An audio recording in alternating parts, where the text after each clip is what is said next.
Salve, salve galera do terceiro ano! Hoje nós vamos continuar a falar sobre o nosso conteúdo sobre população, tá? Na nossa última aula nós falamos sobre alguns aspectos da população mundial, entendemos alguns conceitos sobre a população, né? E hoje nós vamos falar um pouco sobre a questão dos fluxos migratórios e a estrutura da população, tá? Nós vamos falar desses dois outros elementos importantes nos estudos sobre população, tá? Abordando, então, entendendo um pouquinho dos movimentos populacionais e dessa questão da estrutura da população. Então, vamos lá. Primeiro, quando nós falamos de movimentos populacionais, que também podem ser chamados de movimentos migratórios, nós dizemos que esses movimentos populacionais ou movimentos migratórios é o deslocamento de pessoas entre países, regiões e cidades, tá? Então, todo movimento migratório ou movimento populacional ocorre quando uma pessoa ou pessoas se deslocam de um local para outro. Esse local pode ser de um país para outro, de uma região para outra, de uma cidade para outra, tá? Esses movimentos populacionais, eles podem ser internos ou internacionais. Eles são internos quando uma pessoa se desloca dentro do seu próprio país, tá? E ele é externo ou internacional quando uma pessoa se desloca do seu país para outro país, tá? Então há também essa divisão na questão dos movimentos populacionais. Pode ser interno ou nacional e externo ou internacional, tá? Quando nós falamos de movimentos migratórios ou populacionais, geralmente os movimentos migratórios ou populacionais, eles são motivados por fatores, tá? Então eles são causados, eles são consequências de alguns fatores. E aí eu relacionei aqui os principais. Podem ser fatores econômicos, que é o principal, causas religiosas, naturais, psicológicas, políticas, ideológicas ou guerras. Com relação aos fatores econômicos, geralmente uma pessoa se desloca de um local para o outro em função dessa razão, em busca de melhores salários, melhor qualidade de vida no país onde ou na outra cidade onde vai viver, né? Geralmente aí está muito ligado mesmo à questão financeira, esses fatores econômicos. As causas religiosas são motivadas geralmente por fatores ligados a perseguições religiosas, quando pessoas vão morar em um determinado país onde esse país segue rigorosamente preceitos religiosos e uma pessoa não se adapta a essa ideologia religiosa, tá? Como nós temos nos países muçulmanos, pessoas geralmente cristãs não se adaptam, muitas não se adaptam a viver em países muçulmanos, que é uma cultura bem diferente. Causas naturais, aí podem ser secas, né? Podem ser fenômenos naturais que ocorrem com frequência naquela determinada área, como por exemplo as próprias secas, né? Que é um fenômeno natural, mas também furacões, terremotos, erupções vulcânicas, enchentes, tá? Causas psicológicas, a pessoa vai para um outro local e não se adapta, sente saudade da família, não se sente bem naquele local, né? Causas políticas, uma pessoa pode sair do seu lugar para outro lugar por razões políticas, por razões de perseguições políticas, por não concordar com um determinado modelo político, tá? Fugir de uma ditadura. Causas ideológicas também, aí já está até um pouco ligado às questões políticas, porque geralmente questões ideológicas podem levar também a perseguições de grupos ou de pessoas que contrariam, que vão de encontro, que são contrárias a uma determinada ideologia praticada naquele local e muitas vezes são forçadas a migrar daquele local porque correm risco de ser presas, de perder sua vida, né? E as guerras não deixam também de ser uma causa política, porque as guerras elas acabam sendo resultado de desentendimentos políticos que levam às vezes um país a entrar em guerra com outro, ou mesmo a ocorrer uma guerra interna em um país, que são as chamadas guerras civis, que levam muitas pessoas também a abandonar sua terra natal e ir para outro país. Como a gente tem casos agora bem recentes de guerras que ocorreram na Síria, né? Que ocorreram em países do continente africano, na Líbia, no Egito, e que acabaram motivando, levando pessoas a fugir dessas guerras e aí viver em outros países ou em outros locais, tá? Dentro do seu país. Uma outra coisa que é importante quando a gente fala de população, além de todas essas causas, são dois conceitos importantes: a emigração e a imigração. Quando uma pessoa sai de um local para o outro, no local de onde essa pessoa saiu, ela é chamada de emigrante. E no local onde essa pessoa vai entrar ou viver, que é o seu local de destino, ela será chamada de imigrante. Então, por exemplo, se eu me desloco daqui do Brasil para viver em Portugal, no Brasil eu serei registrado nos órgãos de controle de imigração como um emigrante. Eu fui uma pessoa que saiu do meu país.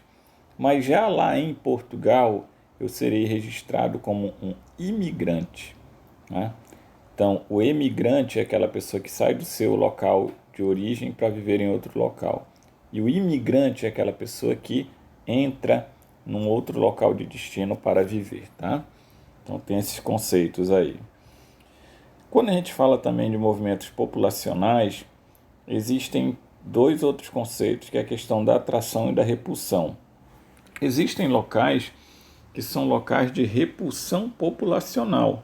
São locais onde o desemprego é elevado, onde muitas pessoas vivem em subempregos, empregos sem carteira assinada, com baixos salários, em zonas de guerra, né?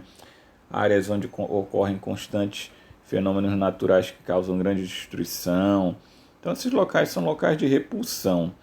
E os locais de atração, geralmente, são aqueles locais que oferecem melhores perspectivas de vida, a pessoa crescer na vida, melhores salários, né? Então, tem locais que são de atração e de repulsão. Os locais de atração e os locais de repulsão, eles sofrem consequências dos movimentos migratórios. Por exemplo, nos locais de repulsão populacional, obviamente que vai haver perdas para esse local. Pode ocorrer desse local onde pessoas estão saindo, a população diminuir, tá? Pode acontecer da arrecadação de impostos cair pelo deslocamento de pessoas. Então pode haver fatores negativos, tá, para esses locais de repulsão. Já nos locais de atração populacional, também pode haver consequências, né? Então, por exemplo, os locais de atração populacional, eles terão seu número de habitantes aumentado, eles sofrerão forte influência de outras culturas, na questão da língua, da religião, da culinária, das artes, da arquitetura, o que geralmente acaba sendo positivo para esse lugar que recebe população. Há um enriquecimento cultural desses locais. Mas vale ressaltar que geralmente nos locais de atração, o imigrante ele sofrerá problemas. Também não é essa maravilha toda, tá, gente? Porque quando se fala de movimento migratório, muitas pessoas acham que é só você se deslocar para um outro local, você vai entrar nesse local onde você vai viver e tudo será mil maravilhas. Não é bem assim. Principalmente quando ocorre o deslocamento para um outro país, que você vai viver num local onde muitas vezes o idioma é outro, onde você às vezes tem outro perfil físico, né? Uma outra fisionomia diferente do local. Então, muitas vezes, esses locais de atração, nesses locais de atração, até o imigrante ele se estabelecer, ele viver um determinado tempo, ele vai sofrer muitos problemas, tá? Então, ir viver em outro local não é também tão simples assim, tá? Principalmente quando se sai do seu país para outro país, tá? Vale ressaltar também que a maioria dos migrantes internacionais tem origem nos países em desenvolvimento ou subdesenvolvidos, tá, gente? Como o principal fator que leva as pessoas a se deslocarem, migrarem de um lugar para o outro é o fator econômico, então se observa no mundo que a maioria das pessoas que se desloca no mundo de um país para o outro são pessoas que saem de países subdesenvolvidos ou em desenvolvimento para países desenvolvidos, tá, gente? Hoje são cerca de 200 e quase 250 milhões de pessoas residindo fora de seu país de origem, tá? O que equivale a mais ou menos 3% da população mundial, tá? Vivendo fora do seu país de origem. Como eu falei para vocês, os movimentos populacionais causam consequências, né? Tanto no locais de saída das pessoas, quanto nos locais de entrada, tá? E também, quando nós falamos de movimentos populacionais, os movimentos populacionais eles são classificados em 3 grupos. O movimento populacional pode ser voluntário, forçado ou controlado. O movimento voluntário é aquele que ocorre quando a pessoa ela vai de um local para o outro por livre e espontânea vontade, tá? O movimento forçado é quando uma pessoa ela é obrigada, tá, a sair do local onde ela vive. Quando, por exemplo, os negros africanos, quando vieram para o Brasil durante o período da colonização, eles fizeram um deslocamento populacional da África para o Brasil de maneira forçada. Eles não queriam vir, mas foram obrigados. Assim como locais quando vivem guerras ou então catástrofes ambientais, as pessoas são obrigadas a sair do seu local de origem para fugir da morte, né? Para fugir de graves problemas econômicos e sociais. E o movimento ele é controlado quando o Estado promove esse deslocamento.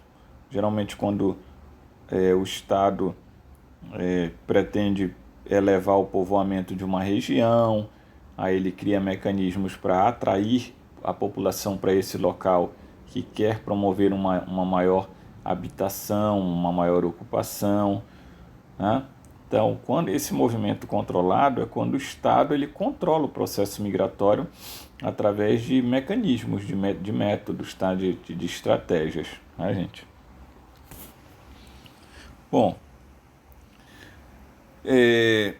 do número total de deslocamento de pessoas no mundo, uma pequena parte corresponde a pessoas pobres e emergentes em direção aos desenvolvidos. A grande maioria da migração acontece dentro do próprio país.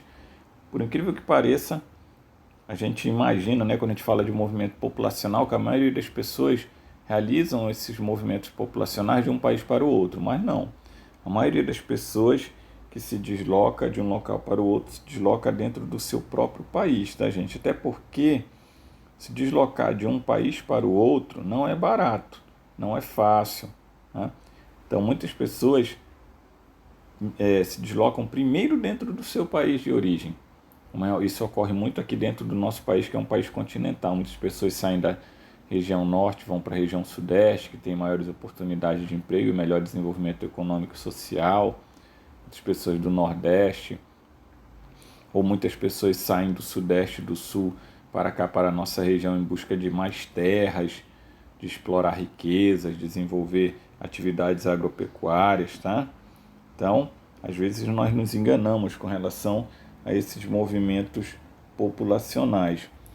Vale ressaltar também, quando nós falamos dos movimentos populacionais, voltando aqui de novo, dentro desse movimento populacional chamado de dentro desse movimento populacional provocado, classificado como forçado, encontram-se os refugiados e os deslocados internos, que são grupos de pessoas que são obrigadas a sair do seu país ou se deslocar dentro do seu país, principalmente por razões políticas ou guerras.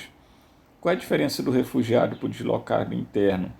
É que o refugiado, ele é uma pessoa que, por uma série de fatores ligados a razões políticas, questões religiosas, guerras, são obrigados a sair do seu país para viver em outro país, como foi o caso de muitos venezuelanos que foram obrigados a sair da Venezuela e vir para o Brasil, né, fugindo da crise política que a Venezuela viveu, escassez de alimentos, elevada alta do desemprego e da inflação, né, ou mesmo muitas pessoas da Síria ou de países africanos que estão em guerras ou passando por catástrofes sociais, que geralmente se deslocam para outros países, especialmente para países europeus, são os refugiados. O deslocado interno é aquele que se desloca pelas mesmas razões dos refugiados, só que dentro do seu país, né? Continuando aqui,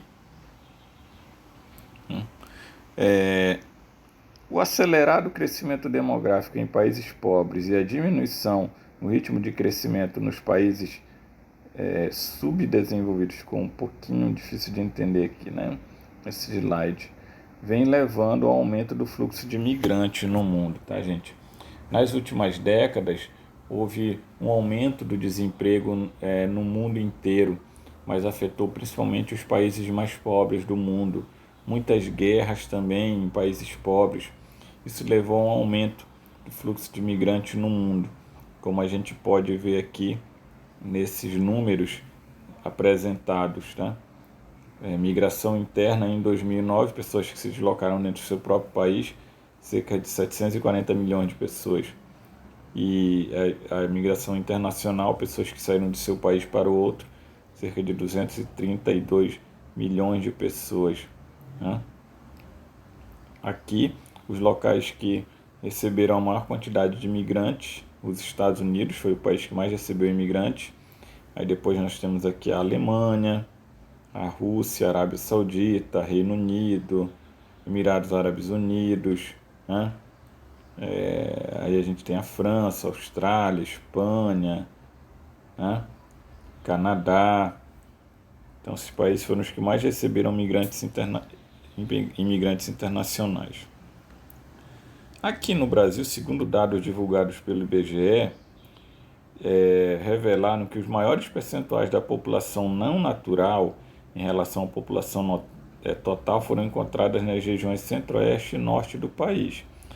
Então, as regiões que apresentam o maior número de pessoas migrantes, ou seja, que vivem numa determinada região, mas vieram de outra região, são a região norte e a região centro-oeste, tá, gente? Porque são novas fronteiras agrícolas, estados que têm muitas terras disponíveis para ocupar, para comprar, às vezes por preços baratos. Isso leva a muitas pessoas a se deslocar dentro do Brasil para essas duas regiões em busca principalmente de mais recursos econômicos. Bom, agora nós vamos falar um pouquinho sobre a estrutura da população, tá, gente? A estrutura da população, ela é analisada considerando diversos aspectos. São 4 aspectos: a divisão da população por sexo, quantidade ou número e a idade, a ocupação, a renda, a educação e a saúde, tá? Que diz respeito ao desenvolvimento econômico e social. A estrutura da população por número, sexo e faixa etária dos habitantes, ela é obtida pelo censo demográfico, que é a contagem da população, e é expresso através de um gráfico chamado de pirâmide etária, tá? E nós vamos já ver aí esse gráfico, tá? Então, geralmente, quando a gente fala de estrutura demográfica de uma população, essa estrutura ela costuma ser dividida em 4 categorias. como eu falei para vocês, é o número, o sexo e a faixa etária dos habitantes, que é obtido pelo censo demográfico. Aí nós temos também a distribuição da população pelos setores da economia, que é a distribuição da chamada população economicamente ativa, a distribuição da renda e do consumo, e o crescimento econômico e o desenvolvimento social. A análise desses 4 fatores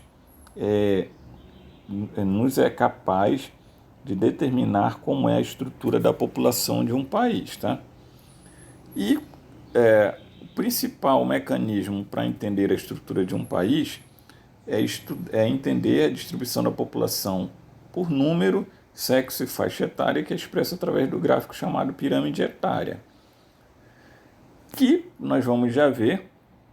A simples visualização dessa pirâmide etária permite entender informações referentes à natalidade, que é os nascimentos, a expectativa de vida da população, que é a média de vida da população, tá? Entretanto, não é possível caracterizar a qualidade de vida de um local através desse gráfico, tá? Para isso existe o IDH, o Índice de Desenvolvimento Humano, que a gente estudou ano passado, que mede as condições de vida de uma população com base na educação, na saúde e na renda. Vamos ver um pouquinho aqui dessa estrutura da população. Aqui a gente tem uma pirâmide etária, tá? A pirâmide etária, ela tem como função mostrar, através de um gráfico, o número de habitantes e sua distribuição por sexo e faixa de idade, né? Então aqui a gente tem 2 pirâmides etárias, uma tem um formato bem triangular e a outra tem um formato um tanto quanto um pouco deformado, né? Não é um formato retilíneo. Por quê, gente? Porque assim, ó, a base da pirâmide, que é essa parte de baixo aqui, tá? A base, ela mostra a distribuição a quantidade de pessoas na faixa etária dos jovens. Os jovens em um país são aquelas pessoas que têm entre 0 e 19 anos, tá? Então, geralmente na base estão os jovens. No meio da pirâmide, nós temos os adultos. Os adultos, a idade dos adultos varia de país para país. Por exemplo, aqui no Brasil é considerado adulto uma pessoa que tem entre 20 e 65 anos. Mas, por exemplo, em alguns países europeus, como na Itália é considerado adulto uma pessoa que tem entre 20 e 75 anos. E o topo da pirâmide é onde estão os idosos, que também varia de país para país a idade onde começa a fase idosa. No Brasil é 65 anos, na Itália é 75. Então, o que acontece numa pirâmide etária?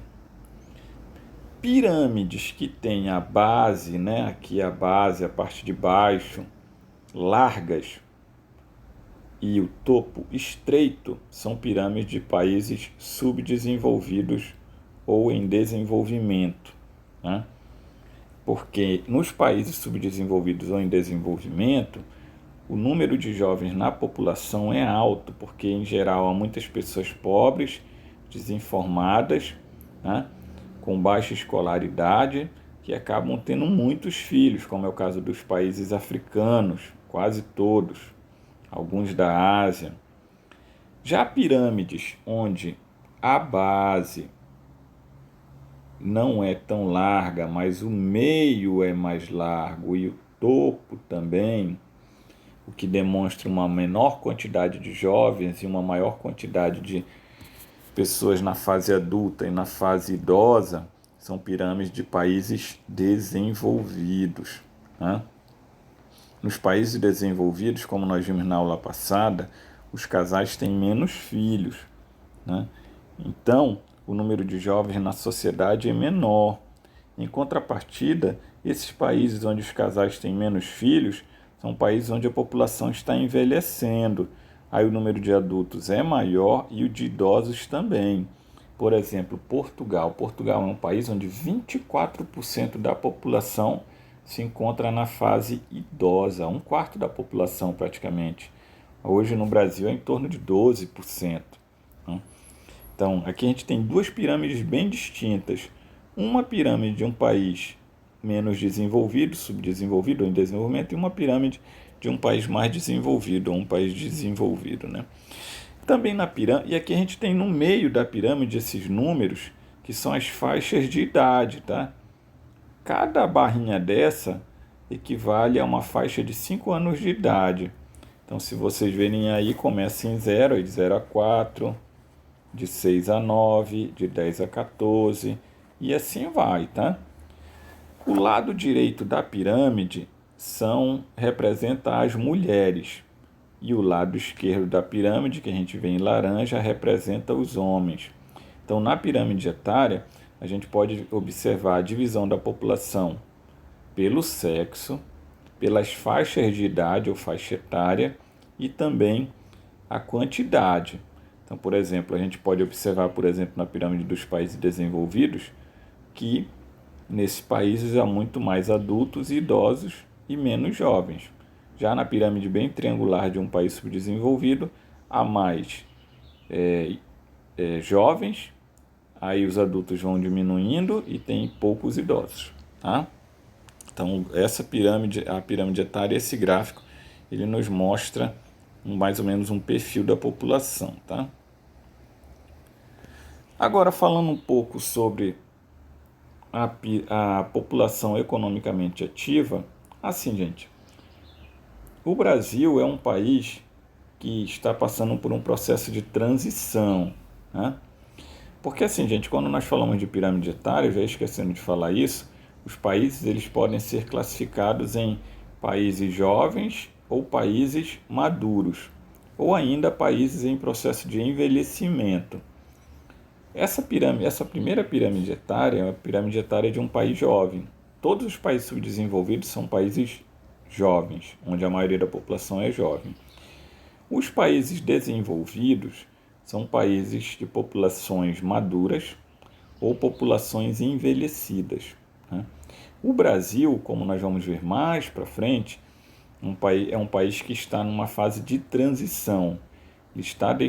Ele deixou de ser um país jovem e passou a ser um país maduro, né? E segundo dados do IBGE, brevemente, daqui a 2 ou 3 décadas, começará a passar por um processo de envelhecimento da população, porque o número de nascimentos no nosso país está diminuindo cada vez mais, tá? Agora, voltando aqui, outro elemento que é importante para entender a estrutura da população é a chamada população economicamente ativa, tá? PEA.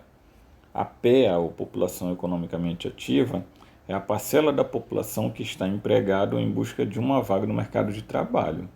Há então crianças, aposentados e mulheres que se dedicam apenas às atividades do lar não fazem parte dessa população economicamente ativa, tá? A PEA. Então, você, jovem, que está em busca de um mercado de trabalho, eu, professor, que estou no mercado de trabalho, eu faço parte dessa população economicamente ativa, tá? A população economicamente ativa, ela se divide em 3 setores da economia. A economia ela é dividida em 3 setores. O setor primário, que é a agricultura, pecuária e as atividades do extrativismo, que pode ser mineral, vegetal ou animal. O setor secundário, que é a indústria e a construção civil, e o setor terciário, que é o comércio, os serviços e a administração pública, tá? A população se divide aí nesses 3 grupos. Na maioria dos países, a maior parte da população economicamente ativa trabalha no setor terciário, tá, gente? Porque o que aconteceu? Nos últimos anos, a modernização das atividades agrícolas passou a exigir um número cada vez menor de trabalhadores no setor primário.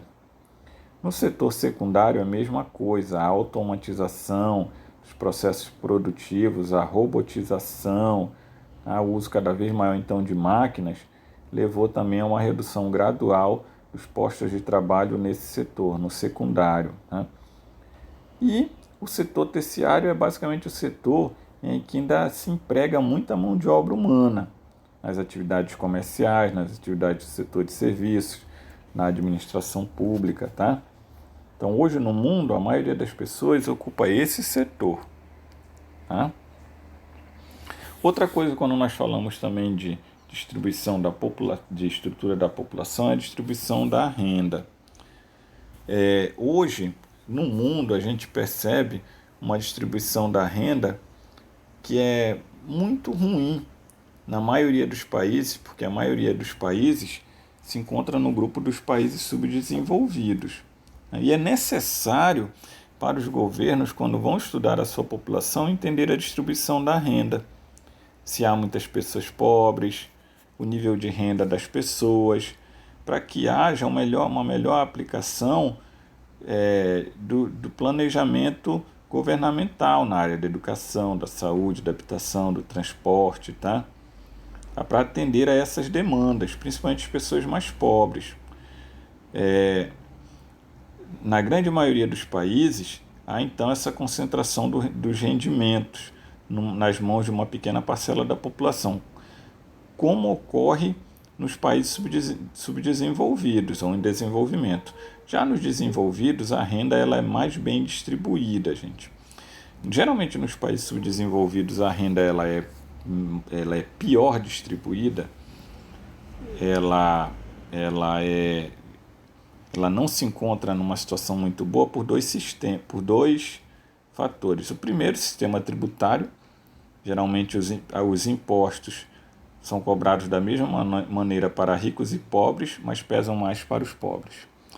E também a inflação, que é a desvalorização do dinheiro e a alta dos preços. Geralmente a inflação ela não é repassada integralmente para os salários dos trabalhadores mais pobres, que acabam quase todos os anos tendo perdas. As mercadorias aumentam e o salário não acompanha o aumento dos produtos, a desvalorização da moeda. E também nos países subdesenvolvidos, os serviços públicos em geral são de qualidade ruim. Isso acaba fazendo com que uma pessoa que geralmente nasça pobre acabe permanecendo pobre, principalmente na área da educação, onde geralmente a educação poderia ser um trampolim para essa pessoa que nasce pobre melhorar sua renda, mas essa pessoa tem muita dificuldade em ascender, em mudar de classe social. Precisa ter uma forte dedicação aos estudos para conseguir isso, porque geralmente o sistema educacional público não é igual ao privado nos países subdesenvolvidos. A consequência é que nós acabamos tendo a formação de trabalhadores geralmente mal remunerados, né? Pessoas com baixa qualificação, que acaba mantendo um círculo vicioso da pobreza nos países subdesenvolvidos. É difícil romper esse círculo vicioso da pessoa nascer pobre e permanecer pobre. Ela só consegue vencer esse ciclo quando ela se dedica bastante à educação, né? E acrescenta-se a isso também, hoje, a diminuição do emprego no mundo, o desemprego estrutural, que atinge principalmente as pessoas com menor qualificação, tá? E nos países subdesenvolvidos, há pessoas com menor qualificação, então elas acabam sofrendo mais, né? Então, entender a distribuição da renda também é muito importante.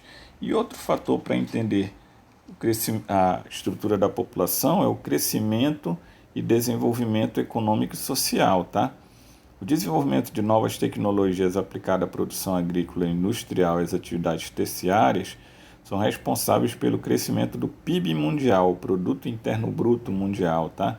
Todas as riquezas que são produzidas no mundo no decorrer de um determinado período. Esse PIB ele também pode ser nacional, quando é verificado a quantidade de riquezas que um país produziu no decorrer de um período. Então, nos últimos anos, nas últimas décadas, a produção de riquezas no mundo só vem aumentando. Então, era para nós pensarmos, então, a pobreza vem diminuindo. Infelizmente, não. Esses gráficos aqui, eles mostram que a pobreza, que a riqueza lá aumentou, mas o desemprego cresceu. A distribuição da renda continuou ruim. Inclusive, o crescimento desse PIB mundial em vários países foi superior ao crescimento da população, como é o caso do Brasil e de muitos outros, onde as riquezas cresceram mais do que a população.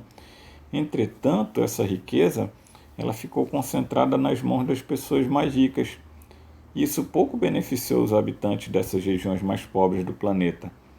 Assim também como não beneficia por igual a população dos países mais ricos. Então, no Brasil, hoje, o Brasil é uma das economias mais ricas do planeta. A todos os anos o PIB aumenta, mas a pobreza não diminui, a renda da população não aumenta, porque essa riqueza fica concentrada nas mãos de uma parte, de uma minoria da população, especialmente os mais ricos. Tá, gente? Bom, pessoal, já falei bastante, né? Uma explicação bem longa, bem detalhada, para tentar não deixar muitas dúvidas, mas vocês vão dar uma lida nas páginas do livro que eu determinei. A atividade eu já passei aí para vocês. Quem tiver alguma atividade atrasada que não fez, eu passei uma atividade de reposição, né? Pode ir resolvendo e me enviando. E quem não tem nenhuma atividade pendente, nada, muito bem, é só me enviar a atividade de hoje, tá, gente? Qualquer dúvida é só me perguntar, tá, no meu WhatsApp privado, tá, gente? Tá, gente? Um grande abraço aí, se cuidem, viu? Não deixem de permanecer estudando, tá? Nas nossas aulas remotas. Tchau, tchau.